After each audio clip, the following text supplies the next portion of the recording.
about how the 10th canto compares to the Krishna book. Yeah, it's very good to read the Krishna book. If you want to read 10th canto, it's better to read Krishna book, because Prabhupada has given his commentaries directly interwoven with the 10 canto verses. He has translated the verses, and in the same way he's giving commentary. So it's like very nicely, making sure one is getting the real points across. So otherwise the tendency is to take it a little bit cheaply, the Krishna Lila. Just take it as entertainment, Yeah. So actually Prabhupada, I think he said even, he just made a Krishna book so that people do not jump to the 10 canto. They can instead just read the Krishna book and get familiar with Krishna's Leelas. But that doesn't mean we should just read Krishna book and not read the Bhagavatam, because Bhagavatam is life education. It's a life project. It's not to taken lightly. We should read from cover to cover. Start with book 1 and walk all the way up to book 12. And this will go in hand with our purification and also meditation on the Lord. It's given in Padma Purana. First and second canto is the two meditation on the two lotus feet of the Lord. Third and fourth is the calves on the knees, and then you go upwards. It's like the thighs, and so 6th canto, 7th canto, 8th canto, 9th canto is like here, and then 10th canto is the smiling face of the Lord, and then 11th canto is the brain, or something like this, and then the 12th canto is the liberation, like the highest point of liberation in the skull. There is a hole. It's called Brahmudra. So in that canto, Parikshit, he gets liberated through that point. Yeah. Did it answer your question, or? Yeah. Thank you. Yes, Prabhu. I have a technical question. Why is said Vishnu Smaranam instead Krishna Smaranam? Yeah. So because after all, the relationship between Prahlad and Nrsingadev is a Vishnu relationship, because he is the Lord who is killing demons. Maybe you heard I explained later before that Vishnu, he has two weapons. It's the conch and the club. So one part of his pastime is he's doing a little bit of virya rasa. So there are rasas, humors which are used in the exchange of devotees. So these devotees want to fighting relationship with the Lord. They may take the role as demons. That can only take place in the Bauma Lila of the Lord, when the Lord comes to material world. So this was Jaya and Vijaya. They came and disguised as demon. They were fighting with the Lord. So the Lord here as Nrsingadev, he's Vishnu in the Virya Rasa.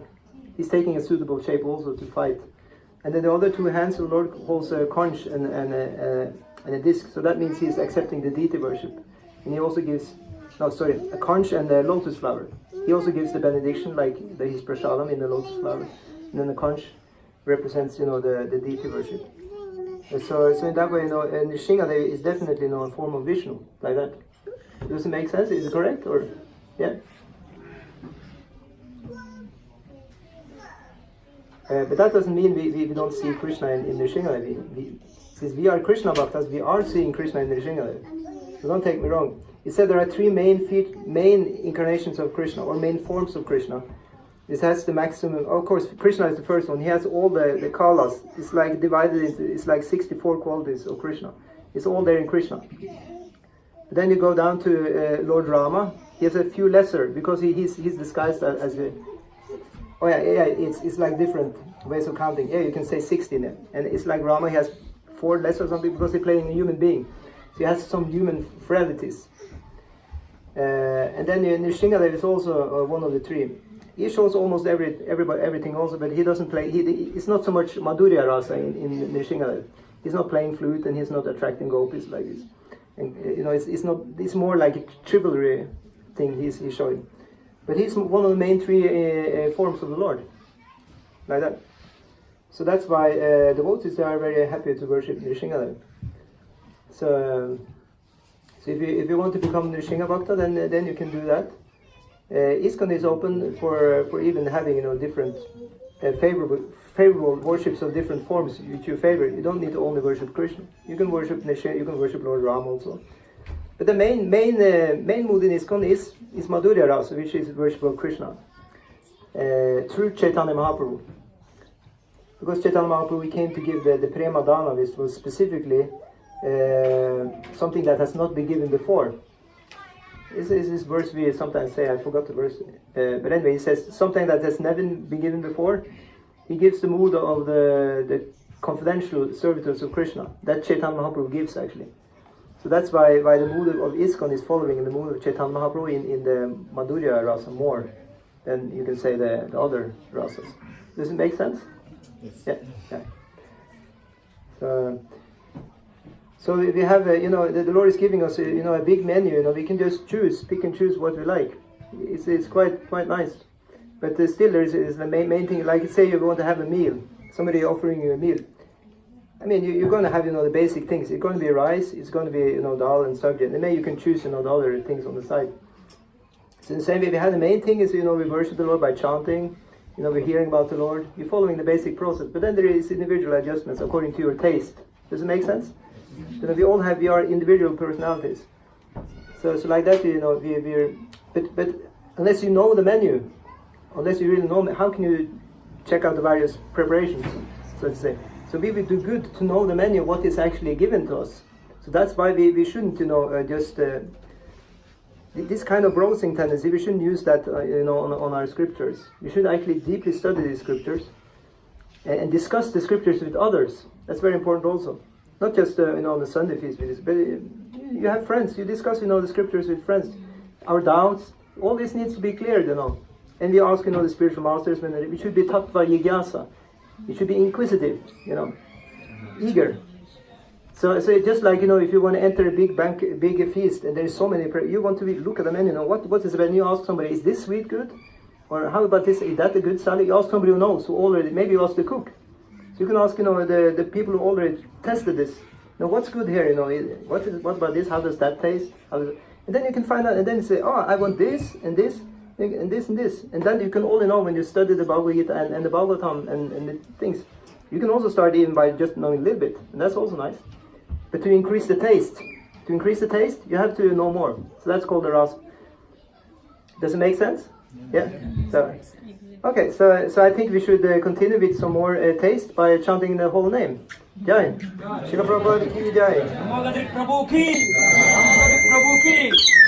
All the Vaishnavas ki jai. Hare Krishna, everyone. Amogha Prabhu, our heart melts whenever you choose to come to Iskcon Oslo and you deliver such lectures. And thank you so much for that. And we will pray for more of your association. And he also said one point that when Lord gets angry, that nobody could pacify the Lord. Like Lord Brahma, Lord Shiva, everybody came, but nobody could pacify. But Prahlad Maharaj could pacify that. He mentioned that. And who is a devotee? A devotee, Chaitanya Mahaprabhu defines, whoever chants Hare Krishna Mahamantra once can be considered as a devotee. So we can all become devotees in one shot by saying Hare Krishna, Krishna Krishna, Hare Hare, Hare Rama, Rama Rama, Hare Hare. He also mentions that the best sacrifice, what gives us happiness is sacrifice, he mentioned. And then the goal of this happiness or sacrifice or anything is Krishna Prema. And he defines finally that this is Sankirtan Yajna. And we are having this Sankirtan Yajna for 3 days, calling Scandinama, and we are going to do more and more. So as he decides, that must be our perfect goal. So Mataji will give more details about that later. And I would like to thank you from all of our hearts, Prabhuji. And we have a special guest, Sangeeta Mataji, disciple of His Holiness Kadamba Kanana Swami, enlightens us with the kirtan now. The arati will be performed. She is leading. So be ecstatic in the heart, and we have a little restriction not to jump. So we start the arati without further delay. And I also asked Rishikesh to do artik. Rishikesh is doing that? Yeah. Arati? Okay. Yes. Okay, that's It's okay. Yeah, this is it. He's just putting on dhoti. So we can start kirtan. Yes, Sangeeta Mataji. The stage is yours. We stand and do the arati.